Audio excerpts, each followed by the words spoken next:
Aku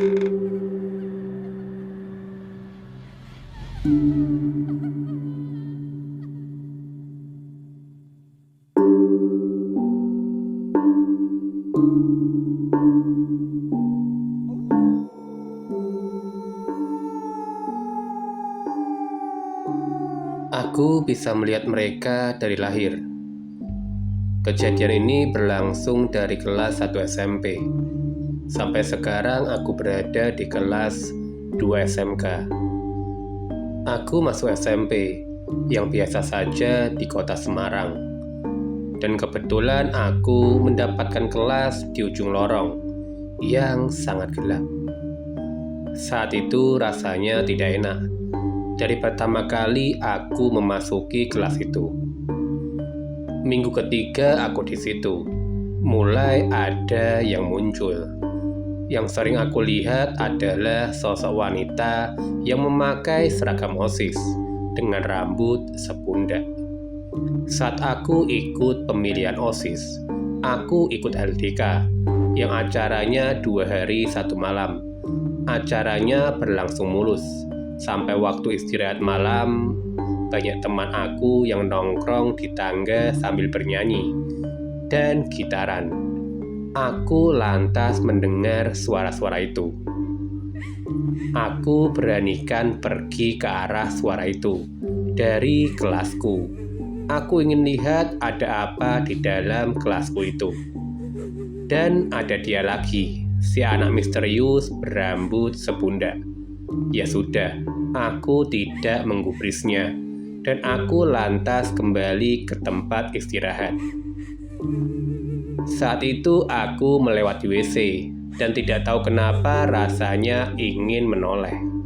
Waktu aku menoleh ada ibu-ibu, bagian itunya mohon maaf berdarah-darah. Aku tidak bisa jalan apalagi berlari. Teriak pun juga tidak bisa. Dia lantas jalan ke arahku. Mukanya hancur sebelah. Dia berteriak di depanku, dan dia memegang aku. Seketika aku tidak sadar. Aku bangun sekitar jam 2 pagi, dan posisi sudah di dalam UKS. Itu adalah kejadian waktu aku SMP. Aku akan ceritakan kejadian waktu aku berada di SMK. Aku pindah ke desa. Di sini masih kental adat budayanya. Tidak heran kalau sepanjang jalan aku melihat banyak sosok yang menyeramkan. Aku masuk ke salah satu SMK di Kendal yang bisa dibilang favorit.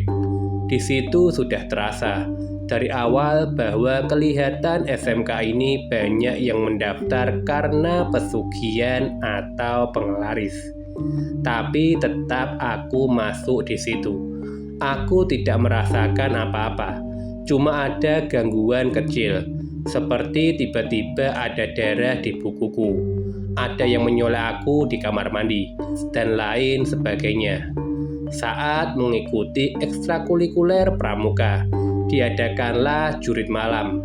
Pada waktu persiapan jurit malam, aku merasa pundakku berat. Aku bertanya ke temanku, "Pundakku ada apa?" Dan dia berkata tidak ada apa-apa. Aku lantas mencari cermin untuk berkaca. Lantas aku pun kaget. Ada perempuan berambut putih menempel di punggungku. Kegiatan jurit malam dimulai, dan kami jalan sendiri-sendiri, melewati beberapa pos buat ujian.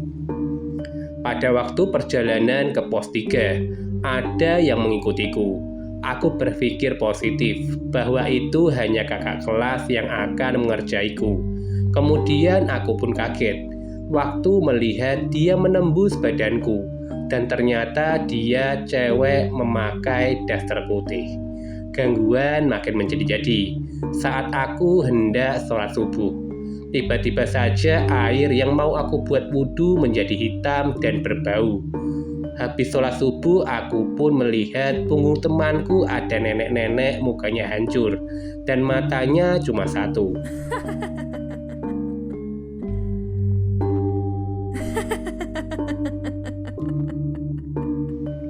Sama persis yang aku gendong waktu itu. Dan aku tidak berani untuk memberitahu temanku itu. Aku mencoba membuka diri dengan orang lain. Banyak yang mendukungku, tapi tidak sedikit juga yang bilang aku sedang berbohong, bahkan diriku ini dianggap gila. Aku coba konsultasi ke guru BP, dan anehnya mereka sepertinya tidak peduli. Mereka bilang paling aku hanya halusinasi.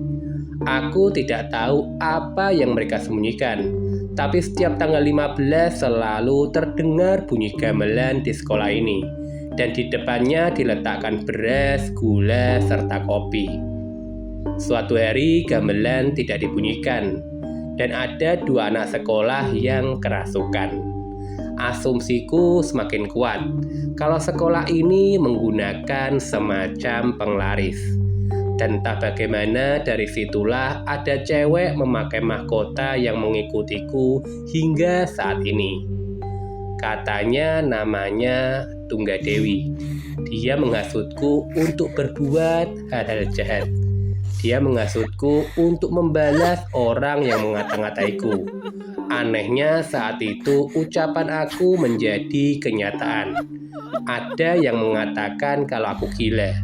Tapi saat aku bilang kalau dia habis ini bakalan jatuh dan kakinya akan berdarah. Dan benar saja, kejadian itu benar-benar terjadi. Dan saat itu diriku bangga.